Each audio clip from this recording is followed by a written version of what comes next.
Setelah kemarin kita udah bahas singkat, apa itu KPR, apa juga perbedaan KPR subsidi, KPR non-subsidi, dan KPR syariah, kali ini ayo kita cari tahu perbedaan lebih spesifik antara ketiga KPR tadi, teman-teman.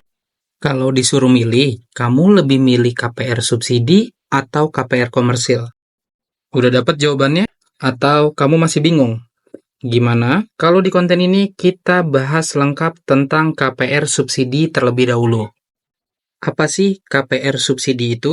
Rumah subsidi ini dibangun atau didukung oleh pemerintah untuk memberikan kesempatan kepada masyarakat berpenghasilan rendah atau menengah untuk memiliki hunian yang layak dengan harga yang terjangkau. Yes!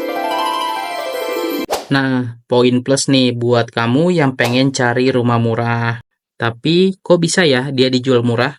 Pendanaannya dari mana ya? Setelah saya cari tahu, ternyata rumah subsidi didanai melalui anggaran pendapatan dan belanja negara atau APBN. Pembiayaan rumah subsidi bisa dilakukan lewat KPR bersubsidi. KPR bersubsidi itu ada beberapa jenisnya juga loh. Ini saya bahas singkat aja ya. Mungkin next konten akan saya bahas lebih lengkap tentang beberapa pembayaran rumah subsidi ini. Nah, yang pertama itu ada Fasilitas Likuiditas Pembiayaan Perumahan atau FLPP. Yang kedua, Bantuan Pembiayaan Perumahan Berbasis Tabungan atau BP2BT. Yang ketiga, Subsidi Bantuan Uang Muka atau SBUM. Dan yang terbaru ini, Tabungan Perumahan Rakyat, TAPERA. Gimana? Udah pusing belum denger istilah-istilahnya? Next, kita coba sama-sama cari tahu ya. Kamu pasti penasaran kan? Apa sih keuntungannya buat kamu ngambil rumah subsidi ini? Oke, pastinya harga rumah subsidi lebih murah. Kamu tahu nggak, setiap tahunnya harga rumah subsidi itu naik loh. Ini saya bakal tampilin perbandingan harga rumah subsidi dari tahun 2013 sampai tahun ini di 2024. Jadi nanti kalau kamu nonton videonya di tahun 2030 atau 2000, ya udah jauh lah. Ini harga rumah subsidi dari tahun 2013 sampai 2024 ya teman-teman. Coba kamu lihat, ukuran tanahnya juga makin lama makin kecil loh.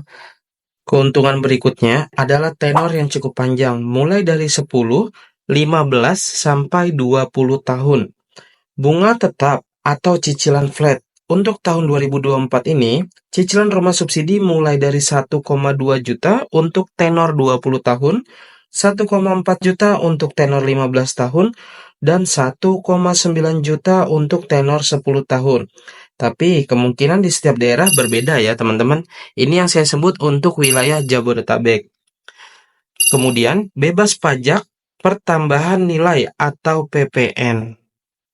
Untuk syarat pengajuan rumah subsidi. Nah, ini hal paling penting yang patut kamu simak ya teman-teman. Hal yang paling penting dan paling wajib adalah BI checking. Untuk usia minimal di 21 tahun, maksimal di 45 tahun. Bekerja atau usaha, berpenghasilan per bulan di angka UMR, maksimal 7 juta untuk yang single, dan 8 juta untuk yang sudah menikah. Belum pernah mengambil KPR sebelumnya, jadi rumah subsidi ini diperuntukkan untuk kamu yang baru pertama kali punya rumah. KTP bisa seluruh Indonesia. Nah, ini salah satu yang sering dikeluhkan. Untuk lokasi rumah subsidi, pastinya nggak ada di tengah kota, apalagi di pusat kota. Kamu bisa cari rumah subsidi di pinggiran kota, teman-teman. Tahu kan sebabnya apa? Yap, betul, harga tanah. Karena harga tanah di daerah kota, apalagi di pusat kota, udah mahal banget. Sedangkan rumah subsidi harus dijual dengan harga yang murah. Seperti di wilayah Jabodetabek, tahun 2024 ini harus dijual dengan harga 185 juta. Gimana? Udah mulai paham kan tentang rumah subsidi itu? Next, kita bakal jabarin lebih lengkap lagi buat kamu. Thank you semuanya. Jangan lupa subscribe, bantu bagikan ke teman-teman kamu atau keluarga kamu. Siapa tahu info ini bisa bermanfaat juga buat mereka.